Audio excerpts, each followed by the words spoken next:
Salut, mercredi 16 octobre 2024.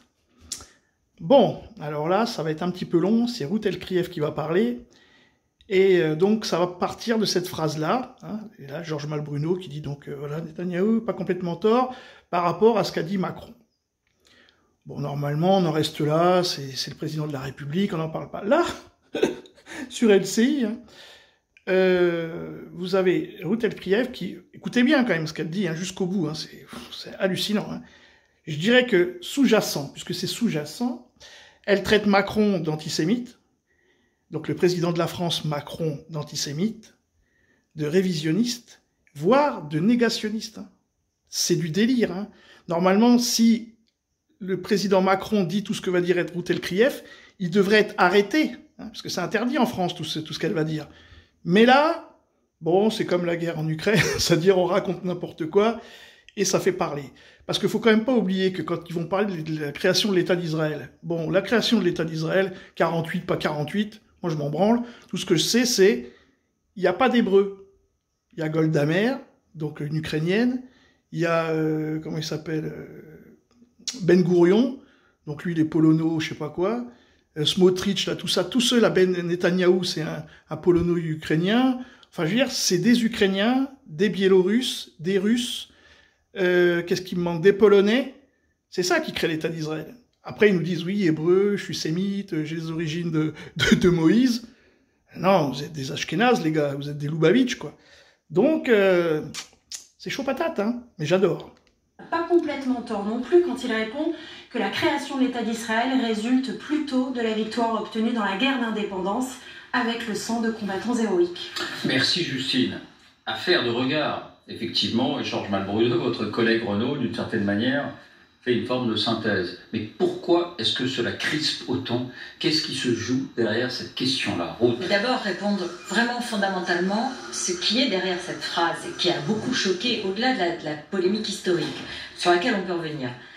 Il y a cette idée que si l'ONU a créé l'État d'Israël, ça veut dire que l'ONU peut défaire ce qui a été fait.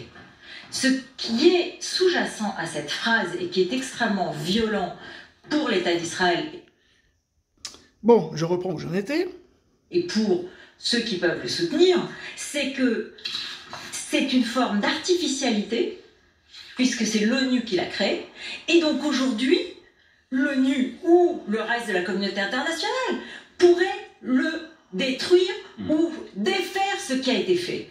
Et c'est en cela qu'il y a une forme, encore une fois, de très grande violence, de condescendance et puis de mépris, c'est comme ça que ça a été ressenti, et de gifles, parce que c'est contesté, c'est ce qui est sous-jacent à cette phrase, c'est la contestation profonde et de la légitimité de l'existence de l'État d'Israël. Pas des gouvernements, pas des politiques, pas de la guerre de Gaza, pas de la guerre au Liban, rien de tout cela. C'est l'existence profonde de l'État d'Israël. Alors même que la France a voté pour, que la France a coopéré de façon militaire avec l'État d'Israël naissant dans les années 50, alors que Theodor Herzl, lorsqu'il écrit son livre sur le sionisme, c'est parce qu'il y a l'affaire Dreyfus en France, parce qu'il est en réaction à l'affaire Dreyfus en France. Et donc, quel pays est le plus, témoin de l'histoire de la naissance de l'État d'Israël? C'est la France. Donc c'est en cela que ça réveille, et c'est une très grande douleur. Renaud, on voit... Franchement, il y a beaucoup de choses à dire, hein. Elle raconte beaucoup de bêtises, hein, cette journaliste, mais c'est hallucinant de pouvoir tenir des propos pareils sur le président de la République, quoi. Nous, on ferait ça, la gendarmerie, elle vient, elle frappe à la porte. Voilà. Mais apparemment, certaines personnes ont le droit. Elle, on sait qu'elle est ultra-sioniste. Bon, quand elle parle de Theodor Herzl, c'était pas un religieux. On ne sait même pas s'il était circoncis. Hein, c'est ça l'histoire. Et donc ses fils, par contre, ils n'y étaient pas.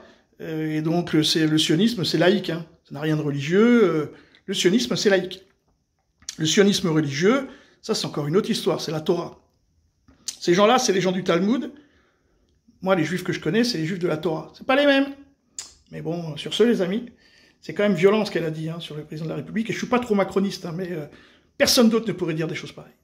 Donc j'espère que Macron, s'il entend ça, il sait ce qu'il a à faire. Salut les amis!